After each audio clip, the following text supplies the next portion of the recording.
Hello everybody and welcome back. Thanks for tuning in to another episode here in the series. My name is Dominic and I'm the host of the Android Factory.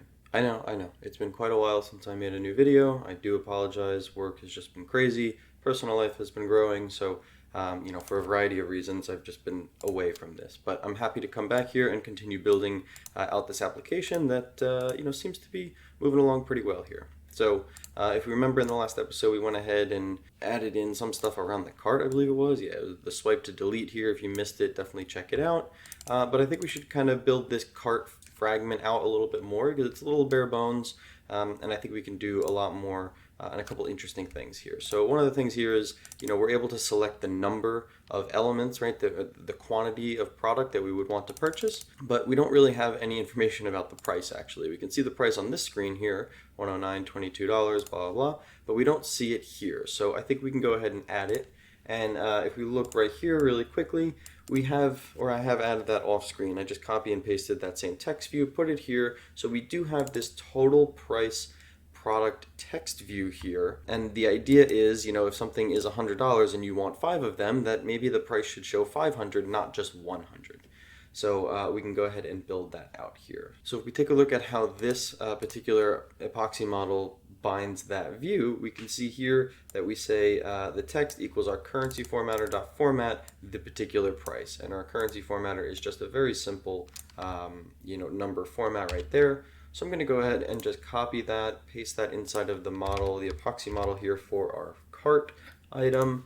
And why not? We can go ahead and just take this for now, but we do need to tweak it, right? Because we have the quantity here. So this is called total product price text. And then in here we have a UI product in cart.UI product. And then we can get into the product and the price here. But we do want to multiply that by our UI product in cart.quantity.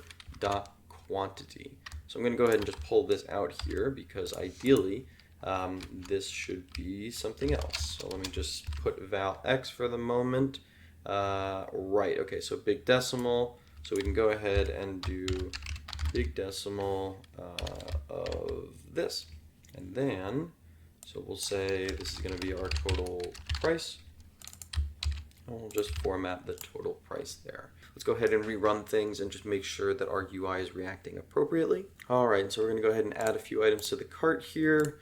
And we can see 109.95 and 22.30 for these two items. That matches up perfectly. But then if we go like this, we'll now see that it's 44.60, 66.90, 89.20. So we do see that this stuff is actually reacting pretty nicely here, and that is exactly what we want. So the math seems to be working out pretty straightforward, just a little bit of multiplication here, and we do now have our total price that's associated with it. Now the other thing that's pretty common, right, is that there's going to be some kind of a receipt or some kind of pre-checkout, information, right? As far as the overall total, maybe some sales tax, that kind of information. And I'm not going to go too wild with the sales tax, but I do think we can build some pretty interesting UI of a little, something that kind of floats above this little bottom navigation here as somewhat of a bottom sheet, but not like a full bottom sheet here. So give me a second as I pull together that UI. All right, and so here we have it. If we take a look at our fragment cart XML layout, I went ahead and just added in a constraint layout here. We have our recycler view that puts everything inside of the cart. And then we have a constraint layout here that I've named the total constraint layout. It's very simple. It just has a text view, another text view, and a button inside of it. But as we can see here, it does have a nice little background to kind of distinguish it from the actual recycler view. We can see the recycler view potentially having an issue here of items overlapping, so we'll fix that in a little bit. But we just have some kind of live updating thing here that's going to allow the user to view their overall total. So X number of items for whatever the total is when you sum them all up, and then a button here to check out, and we'll handle exactly what we do with that button at some later date. So if we go ahead and bounce over to our cart fragment here. So our binding.checkout button.set on click listener, at this point we need to do something, of course, but everything else here as far as what we have in the UI Total is just going to stay, so we can just put Android text total there, but then this string here is going to go ahead and be a little bit dynamic based upon the state of our cart, right? And so if we take a look at this combine here, we're taking all of the UI products in the cart, and then we're also finding the flow for the quantities map. Then we create the UI products in cart list, and that is what we get observed here inside of this live data observe block, and that's what we end up sending into the epoxy controller and all that stuff. So really we need to say like update total layout, and we pass in let's just go with UI products at this point. So we can create this function for sure. All right, and so in order to build that string, X number of items for Y amount of dollars, we can go ahead and say our total amount is going to be our UI products in cart dot map. Let's say it dot UI product dot price. Now I wonder, do they have a sum? Oh my, look at that. Sum of instead, and I'm just going to assume returns the sum of all values. Yeah, yep. So it has big decimal, and then it adds all of the whatever we pass into it, and then it returns the sum. So as you would expect, UI products.sum of, we can go ahead and just run over all of our UI products and the prices, and then it will add everything up. And so then our full-on string here, we can just say binding dot, there it is, dot text equals, we can simply say UI products and cart dot size items for the total amount. Might also be a good idea to go ahead and just have our currency formatter here, and then we can just very simply say currency formatter dot format the total amount, and then we should be good there. So maybe let's pull this out into another string variable here. So val, our description is going to be that, and we will set our description equal to that. So let's just go ahead and rerun things here and see how our UI reacts, because I think there's going to be a few things that we notice that we like and that we don't like. So really quickly, if we just pop over here to our cart, we'll see that there are no items, right? Total 0, 0 items for 0.00. That makes a lot of sense. The checkout button in this case, ooh, I see the shadow getting clipped. I'll clean that up. The checkout button in this case really doesn't make too much sense. So we could do one of two things. We could either completely hide this view when there are no items in the cart, or we can just disable this button. I kind of like the latter, the disabling of the button, the more I think about it, but let's make sure that everything else works here. So we go ahead and we can add a few elements in. Now we see we have 3 items for 188.24, and let's say we want another jacket here. Interesting, so this is not updating it. Oh, I know why. Because it's not just the price, we also need to multiply it by the quantity, right? Yep. So we're going to have to say it.quantity, and this is going to have to be a big decimal of the quantity. Okay, and I think now it reran and this number looks better. So if we go ahead and subtract, now we'll see that these things are updating. So the problem was that for all of the products in the cart, there were only 3 of them, right? And we were changing the quantity on one, but because we weren't multiplying the product's price by its quantity, this number was staying the same even though this one was updating. So now as we see, we can go ahead and add 22.30 to the total every time we click this button, so we can see everything updating appropriately. And then specifically, if we then go ahead and delete something, we also then see this whole thing update 2 items for this, and we delete this one, 1 items for this. Yeah, 1 items doesn't, plural doesn't really make sense, but we can always clean that up. I think what I want to do though is check out this button, this checkout button here, and we can go ahead and very easily disable that if we're not in a good state, right? If we are in this state, we definitely don't want to have this checkout button be able to click because there's nothing that you can check out, right?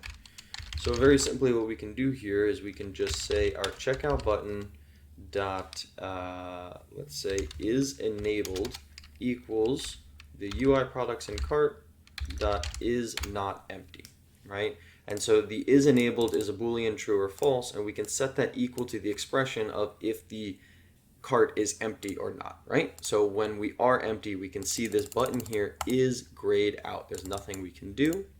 But then if we go ahead and add an element to the cart, boom, now we see that it's available. Great. And most importantly, watch the button as we delete here. It updates in real time. Everything reacts. This application just feels fluid and feels smart enough to go ahead and kind of kill out some UI when we're in a particular state. Awesome. I love that. The one last thing I want to do here is I want to keep up with our little roundedness here. So if we go ahead and pull up our project menu, I believe we have drawable. Yeah. So I want the background rounded 12. However, yep, this rounds all, let me close this. This rounds all four all four corners here to 12 dp. As we see, we just have the corner radius, the attribute Android radius set to the corner radius, which is 12 dp. And so this is the entire, all four corners. We can very easily copy this. Let's go with background rounded top 12. Go ahead and just paste this bad boy in, and instead of radius, I think we can say top left radius equals that, and then we can go ahead and copy this and say our top right radius equals that as well.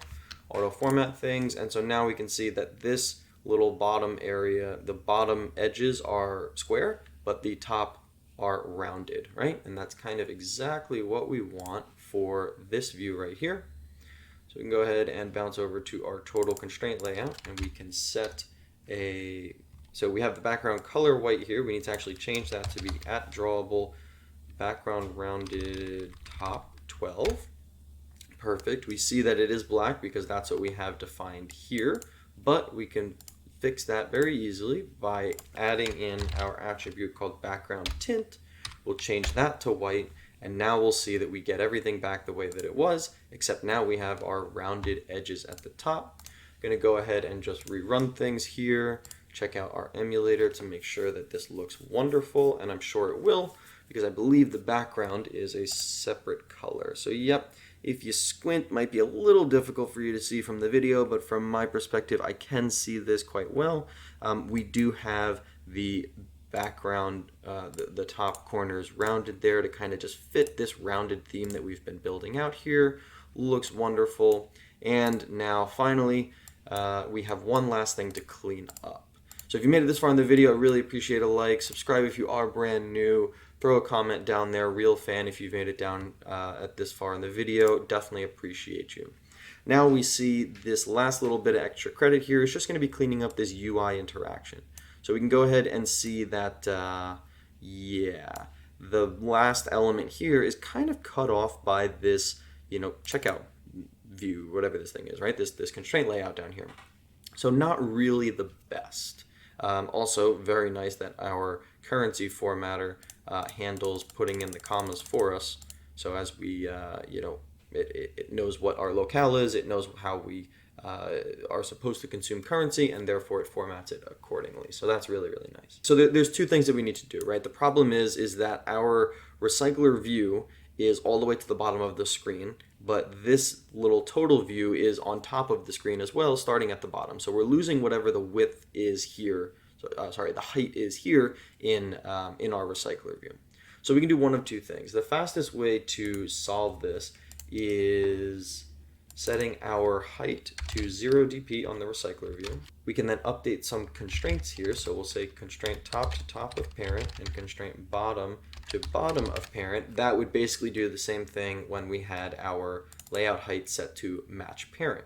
What we can do here is we can say bottom to the top of our total constraint layout. And now that will move this, if you saw this little bottom blue bar here, that will move the recycler view to just be at the top of that. So if we go ahead and rerun these, we should, yeah, see, we can kind of scroll this up now. So we can, and when you see the over scroll that's there, right, the bottom of the recycler view is now at the very top of this view here. So it looks like it's cut off now, but as you continue to scroll, you will eventually get to the bottom. And the recycler view will show all of the elements. We do have the bottom padding of 24 dp. That's what this little space is at the bottom here. So you can clearly see that, hey, we've reached the bottom of the list. You see the little over scroll, we're totally fine. And so this is probably the approach that I'm going to go with, just because it's simple enough and easy enough to understand, and it is kind of just a nice way to do it. The other one that you could do is you could actually technically measure this once it is laid out, and do some calculations to actually find out exactly how much you need to move your recycler view by.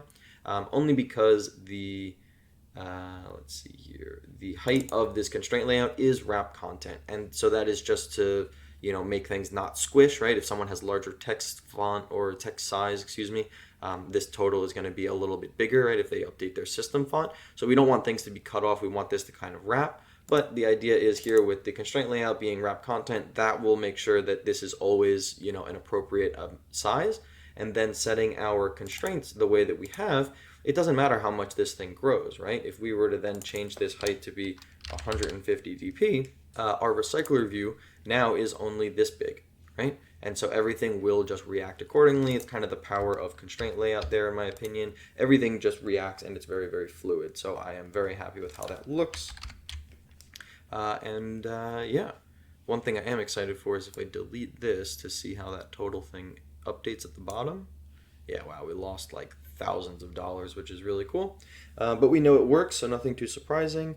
And let's see, we do have a little bit of clipping here. If you look at the bottom of the shadow on this button, you can see that it kind of hits that right here. It hits like a hard stop, right? And that's because there is a clipping going on here, which I am not a fan of. So let's go ahead and say clip children false on the constraint layout there, and hopefully that will be enough. That's all that we need to avoid that. Doesn't look like it. Okay, let's try clip to padding. Oh, that's what it is, because I put padding on it, right? Padding vertical of 8 dp. Yep, there we go. And so now as we click, we can see that there is no interruption there in the shadow. It looked much more immersive. It looks a lot cleaner, and I absolutely love that. I completely hate when shadows are clipped, but that is just me and my OCD. And yes, we did not need the clip children. We just needed the clip to padding. Wonderful. Okay, well, thank you guys for following along here. We kind of updated a whole bunch of stuff in the cart here. We have a nice little route to go forward and check out and do whatever we want to do in that realm. But that's about it for this one. So thanks for tuning in. I'll catch you guys in the next one. Have a great day.